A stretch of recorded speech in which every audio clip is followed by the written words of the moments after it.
E o RN no Ar de hoje recebe para uma entrevista ao vivo a secretária adjunta de Meio Ambiente e Urbanismo de Natal, a Florésia Pessoa. Bom dia, secretária. Bom dia, Tiago. Bom dia a todos. Hoje começam as discussões, começam os seminários acerca da revisão do plano diretor aqui de Natal. Como vai ser essa atividade que segue aí uma caminhada até extensa, né, até o fim do próximo ano?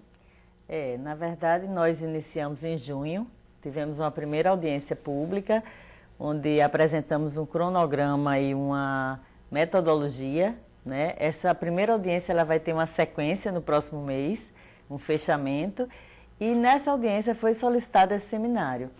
Solicitaram que a CEMURB apresentasse os dados de como a cidade está crescendo, né?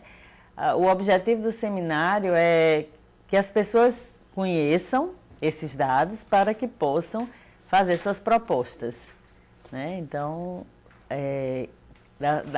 na medida que elas vão conhecer, elas vão saber para onde a cidade está crescendo, onde é que ela está verticalizando. Então, elas vão poder, é isso que a gente quer ou a gente quer diferente, né? E aí, elas poderem fazer propostas mais dentro da realidade. Quando a gente fala em plano diretor, a gente imagina muito a questão do legislativo municipal e a própria prefeitura trabalhando nesse planejamento, mas você fala agora da participação das pessoas, da população da cidade. E como elas podem participar? Começando a participar de hoje, né? Hoje eu acho que é um primeiro evento, nós passamos a colocar num site específico do plano diretor, que está entrando no ar, muitos dados, né? Todos esses dados que no seminário a gente vai fazer um resumão, né? Então, lógico que a gente não vai ter condição de apresentar tudo que a gente tem produzido, mas depois as pessoas vão acessar o site e vão ver, né, esses dados. A importância é porque o plano diretor vai influenciar na minha vida, na sua, de todo mundo, né? Então, muita gente acha até que é só por uma questão de construção, onde é que eu vou poder construir prédios, onde eu não vou, mas na verdade não, ela trata inclusive até das próprias zonas de proteção que nós temos aqui na cidade, não é verdade? O que é que a gente tem que proteger, onde é que a gente quer que a cidade verticalize, onde é que não quer, por conta da paisagem, que paisagem a gente quer proteger, né?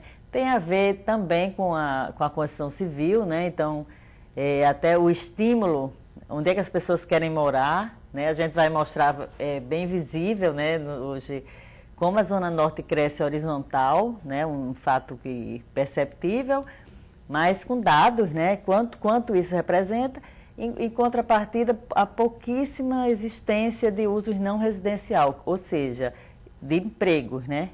Onde é que estão os empregos? Zona Leste, Zona Sul, né? Então, o que obriga esse fluxo? Então, o que a gente quer estimular? Um maior uso não residencial na Zona Norte? Então, tudo isso são discussões que vão permear esse caminho. Esse né? plano diretor, até por uma legislação recente, federal, ele deve ser revisado a cada 10 anos, mas esse agora está sendo revisado com mais de 10 anos, né? Na verdade, nós iniciamos uma semana antes de fazer os 10 anos. Na risca mesmo. Na risca. Mas eu ia perguntar, porque antes dessa segunda tentativa agora, já havia tido uma primeira tentativa de fazer essa revisão que acabou não avançando tanto. O que foi acontecendo outra vez? Na verdade, havia um compromisso da prefeitura firmado, ainda na época que Carla era prefeita e houve numa assembleia, firmou-se um compromisso que só iniciaria essa revisão após a revisão das zonas de proteção ambiental.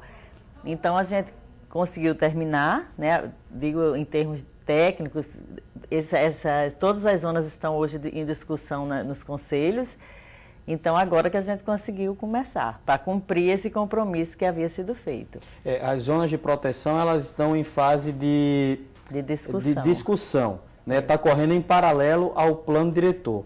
Mas existe alguma possibilidade de, após ser concluída a regulamentação dessas EPA, isso interferir, por exemplo, em algo que já foi discutido no plano diretor, ou não, por correr em paralelo, um está se ajustando ao outro? Eu acho que há possibilidade de ajustes, né? Porque até elas concluírem a sua aprovação na Câmara, então até ali a gente vai conseguir ajustar alguma coisa. Então, há a possibilidade de ter alguma alteração nas zonas de proteção ambiental, inclusive de limites, né? Você falava a respeito da Zona Norte, né? E esse tem sido uma das coisas de maior destaque desse novo plano diretor, o futuro da Zona Norte. Será que a gente vai poder construir prédios na Zona Norte, que hoje, como a senhora falou, há um crescimento muito horizontal, essa questão das unidades não habitáveis, né, a questão dos comércios. Como é que está essa discussão e qual a expectativa da Prefeitura, dos técnicos da Prefeitura, para a Zona Norte?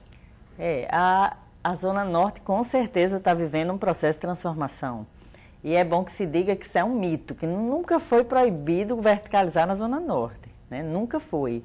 O que existe é um interesse do mercado por verticalizar ou não naquela área. Ontem eu estava com o Arnaldo Gaspar numa discussão na Rádio 94, e ele falando, porque o público é diferente. Para você verticalizar, o investimento, vamos dizer, a unidade vai sair mais cara, então é para um público de uma renda maior.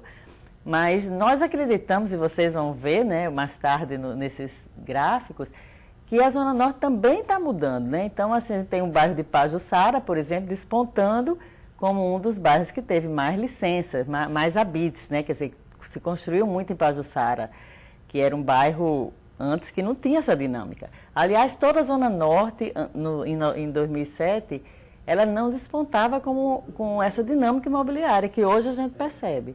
Né? Então, Nossa Senhora da Apresentação, Potengi era o único que tinha assim, uma maior dinâmica, e agora não. E é visível, né? Você passa na João Medeiros hoje, você já vê que ela está verticalizando, né? A senhora está falando do crescimento da cidade ali para o lado da região norte, até, de certa forma, conurbano já com São Gonçalo da Amarante. Mas a gente também tem um outro crescimento que, de certa forma, até foi um boom imobiliário há alguns anos, que é para a Zona Sul, chegando ali no Conjunto Pirangi, chegando até mesmo em Nova Parnamirim, que já é bairro de Parnamirim. Como é que está o plano diretor, está sendo pensado também para aquela região, para outro extremo da cidade? Um outro extremo a gente tem destacadamente Planalto, né? Então, Planalto, ele aparece também com uma grande dinâmica, e fruto do Minha Casa Minha Vida.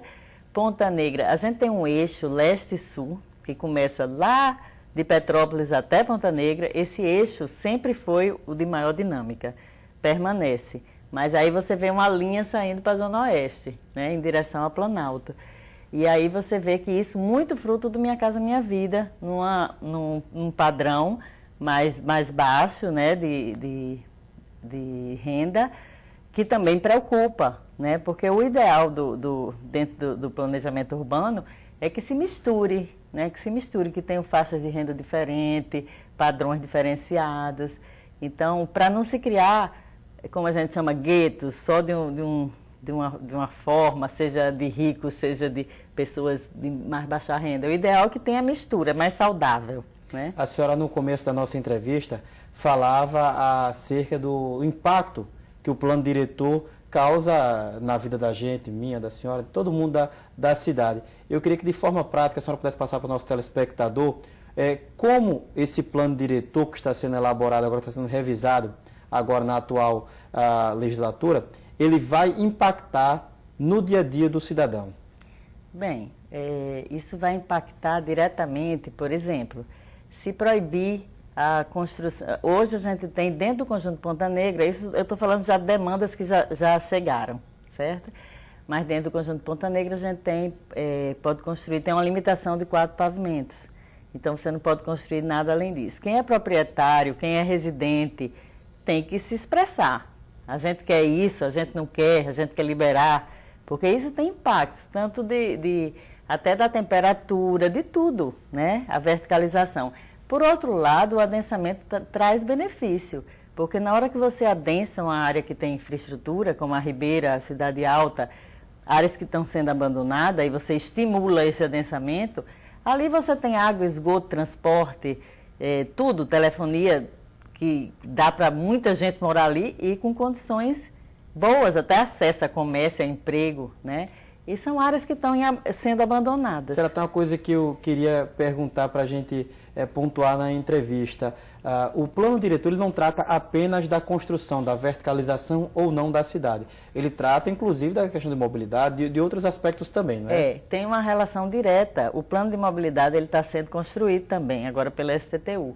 Então, tem uma relação direta. Por exemplo, o recuo das casas. Hoje a gente sabe que tem muito imóvel ilegal, porque o recuo tem que ser obedecido. A gente hoje está em discussão. Podemos liberar o recuo frontal? Né? Isso é uma coisa que diz respeito a muita gente. Ou seja, ficar sem calçada. Não, sem calçada não. Sem aquele recuo entre o muro e a casa. Né?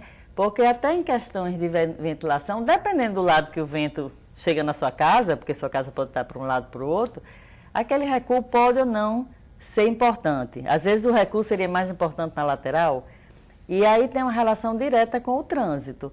Porque em vias de grande fluxo, vias que a gente chama arteriais, as vias principais, o recuo tinha uma função de uma necessidade, aquela via se expandir, até ter uma desapropriação sem grandes problemas. Isso é uma das funções do recuo. Então, assim, mas justifica num bairro como Ribeira, ou num bairro como Cidade Alta, ou no Alecrim, né? Então, assim, são questões que vão ser colocadas e que podem afetar qualquer um de nós, né? Até a legalização da sua casa, ou a possibilidade de uma ampliação. Né? Então, isso é diretamente, as pessoas acham que está uma coisa muito distante, mas é bem próximo. Outra coisa é, por exemplo, a paisagem da Praia do Meio, né? Que a gente também já escutou, que existem propostas de verticalizar a Praia do Meio. Aquilo ali é um patrimônio de todos nós, né? Então, você sobe a balaustrada, todo mundo tem o direito de ver até o Forte do Reis Magos, até as dunas de Genipabu. Né? Na hora que verticalizar ali, como existem propostas já, vai se perder. Quem vai ter o direito de usufruir dessa paisagem? Quem está lá no prédio. Né? Quem está passando na balaustrada não vai ter essa visão. Então, isso é o que a gente quer, né? É o que a população quer. Então, é importante que a população se coloque. Né? É importante participar realmente. Eu agradeço a participação da senhora hoje aqui no RN no Ar, trazendo esse primeiro esclarecimento. E a gente espera que realmente as pessoas possam ir a esses seminários que começam, né, que seguem, aliás, até o fim do próximo ano, possam dar sua opinião para que depois não digam, essa não era a cidade onde eu queria morar. Exatamente. E a gente que agradece estar aqui hoje e queremos fazer um convite, né, que todos estejam lá, quem puder, né, hoje às 9 horas. A partir de 8h30 já estamos fazendo um credenciamento.